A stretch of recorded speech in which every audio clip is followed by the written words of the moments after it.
So this is the most heartbreaking part of the story today, Craig. It's Bernie's video Yeah. that he released. So, and we'll put the banner up first. Bernie goes full neocon. You guys don't believe it? Do you think we were exaggerating these last few years when we said that he's a shadow of himself? When we said that he purposely sabotaged his own movement, you thought we were overreacting? Did you think that we said that he was intentionally designed to distract us, intentionally working for these neocons that he failed to beat twice? You thought we were exaggerating, really? Well, look at what Bernie released himself. This is Bernie going full neocon, and some would say more of a warmonger than Trump. Here we go. Everybody, for joining me to discuss a very, very serious issue. Yesterday, we witnessed an extremely sad moment in American history. We saw the President of the United States aligning himself with the dictator of Russia, Vladimir Putin, to undermine the independence of Ukraine and its democracy. Let's be clear.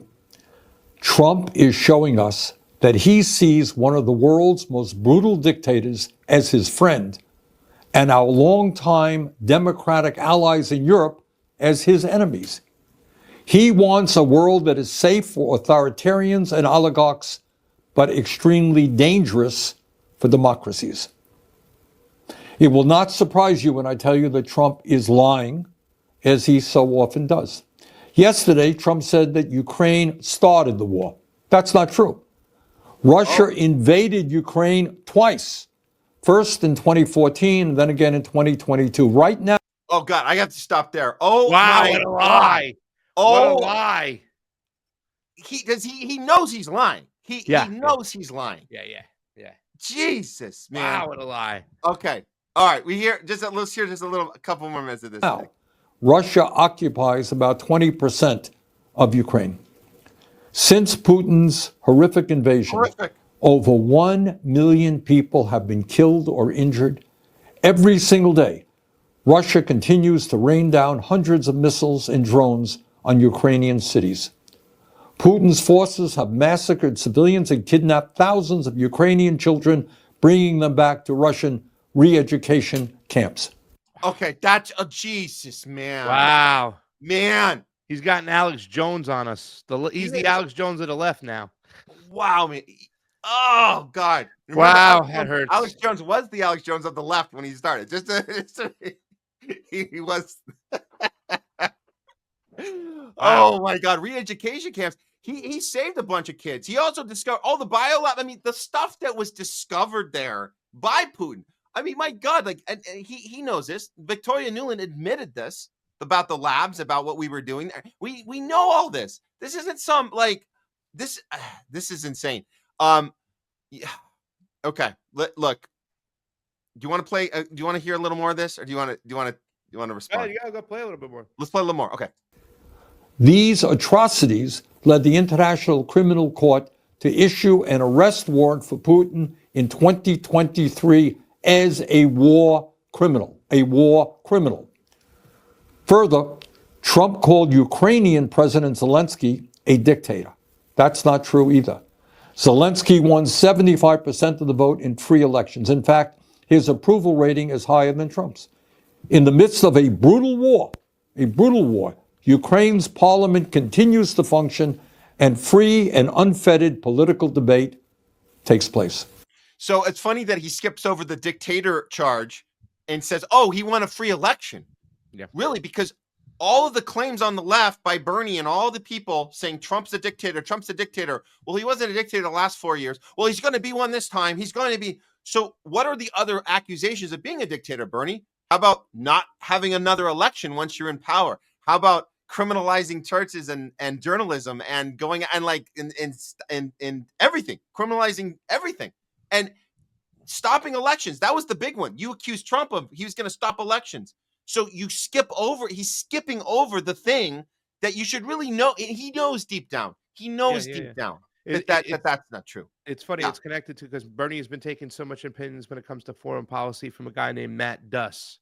Matt Duss comes from the Center for American Progress. Center for American Progress is where Stacey Abrams went to work. Neera Tanden.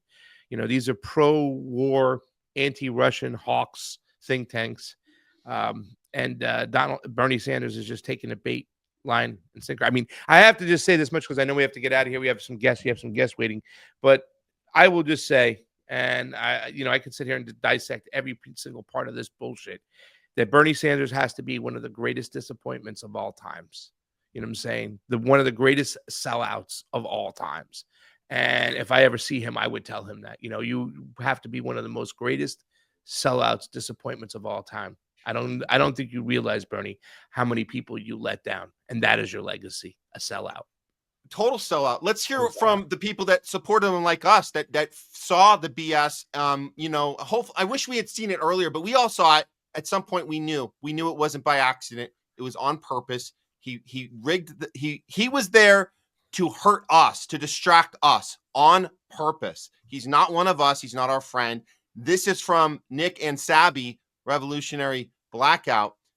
Nick says Bernie Sanders coming out as a pro-war neocon who wants never-ending conflict is now one of his most viewed videos. So the video we just showed you guys, and it's 5 minutes long. You guys want to go back and watch the rest of it, gaining 1.7 million views in half a day. I bet even the ruling class is shocked at how much of a traitor Bernie Sanders is. And Sabby follows up with, this is the part some people refuse to admit. Bernie ran on great policy, but if he actually won, he would have caved to the same Democratic leadership. Bernie exists to prevent a real alternative to the two-party system. Yeah. And I think what you just said, Craig, is spot on as well. And we just, Well, you know what I hate when people say, when I start talking about the genocide that's taken place in, when I try to refer to what's going on to the genocide taking place in Gaza. And, we'll start talking. I'm like, well, it was one of the most dirtiest sins we had, when we just got pretty much wiped out the Native Americans that were here on this soil. We just killed them. We genocided them. We ethnically cleansed them. Yeah, but we can't go back and change things. Yeah, but we can change things now. We can say no to what's going on now, today. I think what we learned from Bernie Sanders is kind of obvious and it's true. And there's some people who are still hanging on, and those are people you don't trust, right? If they're going to continue to hero worship this guy. I mean, how much lower can you get? Just the lies he was spouting out. Like I said, the Alex Jones of the left. But in the same token, I still feel that Donald Trump is doing the same thing that Bernie Sanders is doing, because Bernie Sanders did it years ago. Their only existence is to make sure that you are sheep-herded back into the two-party duopoly. That's what these guys' jobs are. That's what they're doing. It might be done in different tones, different tactics, different ways. But I think that a lot of conservatives should see, this here, what we had to experience on the homeless left. And the reason why we are homeless is because this guy started the domino effect of leftists just, completely abandoning the left. And I think that people on the right should realize that the same thing's coming for them. Yeah. Yeah, well said. And I hope we can continue this movement of aligning a populist voice, a louder voice from the right, the left, the middle, the center. What we do on the show every week, guys, this is what it's about. We can share our experiences. We can share what you just said, Craig, is spot on. We are here to help share with the populist right what happens when you believe in a Bernie, what happens at the end of the day. When we are guilty of hero worshiping, there are consequences, and we have to figure this out sooner than later. So we learn from each other. Let's stay open. Let's keep the conversations going.